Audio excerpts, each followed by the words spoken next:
ভাৰতৰ লৌহ মানৱ চৰ্দাৰ বল্লভভাই পেটেলৰ 150 বছৰীয়া জন্ম জয়ন্তী উপলক্ষে গোটেই ভাৰতবৰ্ষৰ প্ৰত্যেকখন জিলা সদৰত এখনকৈ প্ৰগ্ৰাম ইউনিটি মাৰ্চ অনুষ্ঠিত হৈছে।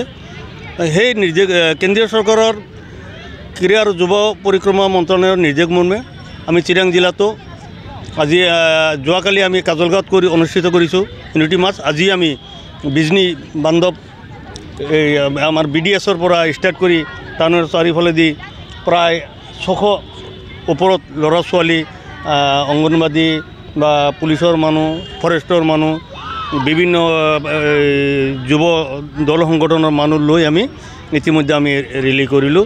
মাননীয় উপায়ুক্ত মহোদয় ধনঞ্জয় বসুমতাৰী MCLA, আমাৰ SDO চিভিল তেওঁলোকে আজি ইয়াত আহিছিলে।